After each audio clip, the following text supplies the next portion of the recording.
ఉంటాం జనరల్గా ఒకేసారి విదేశీ టూర్కి వెళ్తుంటారు సార్ ఎక్కువ సరే మంది. ఆర్థిక విదేశాలకు సంక్షోభాలు వెళ్తుంటారు. తలెత్తినప్పుడు ఇలాంటి యాక్షన్ ప్లాన్ తీసుకోవడం తప్పలేదని చెప్తారు. ఎస్ ఫైనల్గా నగేష్ గారు నమస్తే అండి. నమస్తే అండి. ఎస్ ఎలా ఏం చెప్తారు ఇప్పుడు? అంటే ఇప్పుడు ఎప్పుడైనా ఆర్థిక సంక్షోభం తలెత్తున్నప్పుడు ఇలాగ అనిశ్చిత పరిస్థితులు నెలకొన్నప్పుడు ఇప్పుడు పసిడి దిగుమతులు ఏంటంటే పసిడి నుంచి మనం ఎక్కువ దిగుమతి చేసుకుంటున్నాం. దీనివల్ల విదేశీ మార్గం మీద ఒత్తిడి పెరిగిపోతుంది.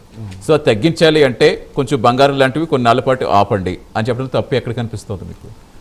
ఫస్ట్ గుడ్ ఈవినింగ్ అండి. నేను ఫస్ట్ టైం ప్రైమ్ 9 టీవీకి రావడం. ఎస్ కొంచెం వ్యాలిడ్గా మాట్లాడాలి, కొంచెం కాదు వాస్తవానికి దగ్గరగా ఉండి మాట్లాడదాము. ఇప్పుడు గోల్డ్ తగ్గేయాలి, రైట్? ప్రైమ్ మినిస్టర్ గారు అన్న మాటల్ని మళ్ళీ రిమెంబర్ చేద్దాము. ఏమన్నారంటే నేషనలిజం అంటే ఏంటి, దేశభక్తి అంటే ఏంది, నేషన్ బిల్డింగ్ అంటే ఏంది అంటే విదేశీని పక్కన పెట్టి దేశీయుతాన్ని పెంచండి అన్నారు. అన్రీజనబుల్గా క్రూడ్, అన్రీజనబుల్గా గోల్డ్, అన్రీజనబుల్ డెస్టినేషన్ వెడ్డింగ్ కావచ్చు. అంటే ఇవన్నీ ఆయన ఎందుకు చెప్తున్నాడంటే నేషనలిజం అంటే ఇది కూడా ఒకటి ప్యాట్రియాటిజం, రైట్? కానీ భారత్ మాతాకి జై అని పొల్యూట్ చేసేది ఎవరు? మీరు ఆలోచించుకోవాలి ఇవన్నీ.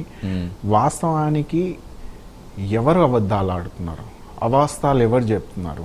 ఎలక్షన్కి ముందు కావచ్చు అదే మీటింగ్లో జై శ్రీరామ్ అన్న నినాదాలు కూడా జరిగాయి. మనం కూడా అందాం. భారత్ మాతాకి జై అన్నారు, వెరీ నైస్. భారత్ మాతాకి జై మనము అనాలి, అంటాము. కానీ భారత్ మాతాకి జై అంటేనే దేశభక్తి, అనకపోతే దేశభక్తి కాదు అన్న ట్రేడ్ మార్క్. అంటే అలాంటి సిచ్యువేషన్ క్రియేట్ చేసింది వాళ్ళే. కానీ ఇప్పుడు నేషనలిజం వాస్తవానికి మోడీ గారు మాట్లాడింది అది నేషనలిజం. మ్యానుఫ్యాక్చరింగ్ ఇండిజీనియస్ ఇండస్ట్రీస్ అంటారు తెలుగులో, నాకు తెలియదు. ఇండిజీనియస్ ఇండస్ట్రీస్ రావాలి, మీడియం మైక్రో స్మాల్ స్కేల్ ఇండస్ట్రీస్ని పెంపొందించాలి. మరి మీరేం చేశారు కోవిడ్లో, రైట్? డిమానిటైజేషన్ వల్ల ప్రపంచం మొత్తంలో కాటేజ్ ఇండస్ట్రీ అంటే ఇళ్లల్లో కూడా మన దగ్గర domestic product తయారయ్యేదండి.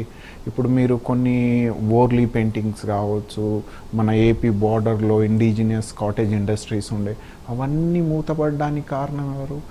Approximately 4 lakh MSMEs shut down అయ్యాయి. ఎవరి వల్ల? మీ దిక్కుమాలిన పాలసీస్ వల్ల.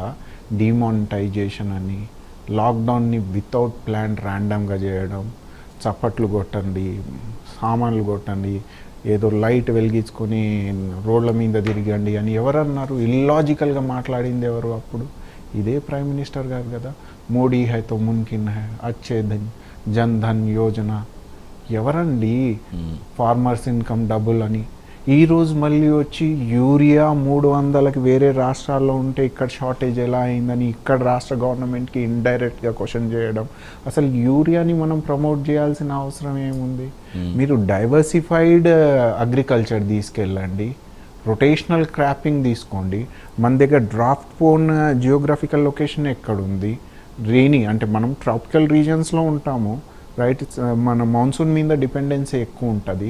సో మనం గ్రీన్ కవర్ ఎలా పెంచాలో మీరు ఏం తీసుకున్నారు? ఎలాంటి పాలసీస్ రూపంలో లాస్ట్ 13 yearsలో మీరు తీసుకున్నది ఏంది, రైట్? ఈరోజు వచ్చి సడన్గా మన మీటింగ్లో అంటున్నారు నేషనలిజం అంటే మీరు don't buy gold, crude oil ఎక్సెస్గా కొనవద్దు. వాస్తవానికి కొనవద్దు అది. ఎందుకంటే ఇండైరెక్ట్గా ఆయన చెప్పేది ఏంటంటే మనం ఫారెన్ కరెన్సీస్ని రిజర్వ్ చేసుకోవాలి. ఇంటర్నేషనల్ మార్కెట్లో డాలర్ విలువ ఎక్కువ కాబట్టి మనం అవన్నీ రిజర్వ్ చేసుకోవాలి. రిజర్వ్ చేసుకుంటే మనకు సంపాదన, మన నేషన్ బిల్డింగ్ ప్రాసెస్ అనేది చాలా గొప్పగా అవుతుంది. కానీ దానికి ఆల్టర్నేట్గా మనం ఇండిజినియస్ ఇండస్ట్రీస్ని ప్రమోట్ చేయాల్సిన పోయి మీరు డిమానిటైజేషన్ కోవిడ్ సిచ్యువేషన్లో మోస్ట్ ఆఫ్ దెమ్ లాక్డౌన్ అయింది. గ్రీన్ హైడ్రోజన్ అని, ఎలక్ట్రిక్ వెహికల్స్ ఇలాంటివి కూడా ఇప్పుడు నుంచి ప్రమోట్ చేస్తున్నారు కదా. బిల్లు చేసింది కాదండి ఇదే Congress government. Even PV Narasimha Rao garu LPG liberalisation, globalisation, privatisation concept తీసుకొచ్చినప్పుడు వాళ్ళు ఏమన్నారంటే there should be a minimum government's involvement in it. ఎందుకంటే మనకు యూనో సస్టైనబుల్ డెవలప్మెంట్ కాన్సెప్ట్ అనేది ఒకటి వచ్చింది, ఎర్త్ సమిట్ అనేది. సైమల్టేనియస్గా ఇంటర్నేషనల్లో మారుతున్న సిచ్యువేషన్తో పాటు నేషన్ కూడా ఎకనామీ ఓపెన్ అవుతున్నప్పుడు మనము సస్టైనబుల్ డెవలప్మెంట్ దిశగా పోవాలి అని అప్పుడే ఇప్పుడే అప్రోచ్ తీసుకున్న ప్రాసెస్లోనే ఈవీ వెహికల్ కావచ్చు, బిఎస్ నామ్ 1, 2, 3, 4 ఇప్పుడు 6, 7 నడుస్తుంది. ఇదే కాంగ్రెస్ పార్టీ అప్పుడు తీసుకున్న పాలసీసే ఇవన్నీ. మీరు ఈ గ్రీన్ కవర్ పెంచడానికి కావచ్చు, గ్లోబల్ వార్మింగ్ తగ్గించడానికి కావచ్చు, ఇప్పుడు నాన్ రిన్యూవబుల్ రిసోర్సెస్ ఉన్నాయి, కోల్, ఫ్యూయల్, ఇవన్నిటిని తగ్గించడానికి, కన్జంప్షన్ తగ్గించడానికి మీరు తీసుకున్న పాలసీస్ ఏంటి? రైట్. అంటే జనరల్గా ఇప్పుడు ప్రజెంట్ సిచ్యువేషన్ మనం చూసుకుంటే సరే, గతంలో కూడా సంక్షోభం ఏర్పడినప్పుడు ఇందాక మీరు రవికిరణ్ గారు చెప్పినప్పుడు ఐ థింక్ విన్నారనుకుంటా. అంటే ఇప్పుడు అప్పుడులో కూడా కాంగ్రెస్ పాలనలో ఉన్న ప్రధానమంత్రులందరూ కూడా తీసుకున్న డెసిషన్స్. ఇప్పుడు సపోజ్ బంగారం గురించి ఏమన్నా ఇష్యూ వస్తే కనుక సుంకాలు పెంచడం కావచ్చు, అలాగే సావరిన్ గోల్డ్ బాండ్స్ తీసుకురావడం కావచ్చు, దిగుమతులపై ఆంక్షలు పెట్టడం కావచ్చు, ఇలాంటివి చాలా చేసుకుంటూనే వచ్చారు. ఎందుకంటే ఈ సంక్షోభం నివారించడానికి అదొక ప్రాసెస్లో వస్తుందంట. అదే మోడీ గారు ఇప్పుడు లాస్ట్ 13 years లో మీరు చెప్పండి ఇలాంటి ఏమైనా డిసిషన్స్ అడుగుదాం ఆ విషయాలు లెట్ మీ రిమైండ్ యూ ఇంకో డిసిషన్ చెప్తాను మీకు. మోడీ గారు తీసుకున్న ఇంకో అప్రోచ్ చెప్దాము మనం. క్రూడ్ ఆయిల్ అనేది చాలా క్రైసిస్ అయింది మొత్తం. ఎందుకు? యుఎస్ ఇరాన్ వార్ అన్నారు. యుఎస్ ఇరాన్ వార్కి 1 day ముందే మనం ప్రైమ్ మినిస్టర్ గారు ఇజ్రాయెల్ విజిట్ చేశారు. Last 79 years of free independence ఇండియాలో ఏ ప్రైమ్ మినిస్టర్ వెళ్ళలేదు. వి బైకాటెడ్ ఇట్. ఎందుకు? హ్యూమనిస్టిక్ అప్రోచ్లో, మానవత్వ కోణంలో అక్కడ జనాల్ని, హమాస్ కావచ్చు, హిజ్బుల్లాస్ కావచ్చు, అటాకింగ్ ఆర్ పాలస్తీన్ ఇన్నోసెంట్ పీపుల్కి ఎంక్రోచ్ అయింది అన్న కోణంలో హ్యూమనిస్టిక్ అప్రోచ్లో మనం వెళ్ళలేదు. మోడీ గారు వెళ్ళారు, నెక్స్ట్ డేనే వార్ డిక్లేర్ అయింది. అదే వినండి మీరు, హార్మోస్ స్ట్రేట్ క్లోజ్ అయింది, ఇరాన్ క్లోజ్ చేసింది వారికి రియాక్షన్గా. అందులో మిగతా పాకిస్తాన్ కావచ్చు, శ్రీలంక షిప్స్ కావచ్చు, కింద ఏషియన్ కంట్రీస్, ఇండోనేషియా, మలేషియా, వాళ్ళ షిప్స్కి మూమెంట్ ఇచ్చారు, ఎక్సెప్ట్ ఇండియా. ఎందుకు? అప్పుడే మీకు oil and crude oil crisis వచ్చినాయి. ఇక్కడ ఎందుకంటే మన ఫారెన్ పాలసీ, మన డిప్లొమసీ ఫెయిల్ అయ్యింది. మన దేశంకి ఒక ఫారెన్ పాలసీ ఉంది, non align foreign concept of soft power అని. ఆ తర్వాత మరి మనకు మాత్రమే ఎలా ఇచ్చారు కదా? లేదండి, ఇవన్నీ కాదు. మన భారతీయ జెండా ఎగురుతున్న షిప్లకు మాత్రమే ఎలా ఇచ్చింది వాస్తవం కదా? I'm telling you on media. లేదు సార్, ఇప్పటికీ మనకు హర్డిల్స్ ఉన్నాయి అక్కడ. మన అంత ఫ్రీ మూమెంట్ లేదు. ఫ్రీ మూమెంట్ లేకపోవచ్చు, మనకే ఇండియాకి, యునైటెడ్ స్టేట్స్ కి, కొన్ని కంట్రీస్ కే లేదు. మిగతా కంట్రీస్ కి అందరికి మూమెంట్ ఉంది ఆడ. ఎందుకు లేదో మీరే ప్రశ్నించండి బీజేపీ సోదరులు. ఇప్పుడు ప్రెసిడెంట్ పశ్చిమాసియా యుద్ధం ఎప్పుడు జరుగుతుందో మనకు తెలియదు, శాంతి ఒప్పందం ఎప్పుడు జరుగుతుందో మనకు తెలియదు. ఎందుకంటే ప్రెసిడెంట్ ట్రంప్ గారు ఏ రోజుకి అంటే జనరల్ గా ఇప్పుడు గ్యాస్ సంబంధించి ఎంత అవసరం పడ్డామో చూస్తాం సార్. మళ్ళీ చెప్తున్నాను, అంటే నాకు తెలిసిన హౌడీ మోడీ అన్న కాన్సెప్ట్ తీసుకొచ్చింది ట్రంప్ గారి కంపెయినింగ్ చేసి ట్రంప్ సర్కార్, మన ప్రైమ్ మినిస్టర్ గారే చేశారు. In return what you got? 50% tariff. సిగ్గు చేయటండి.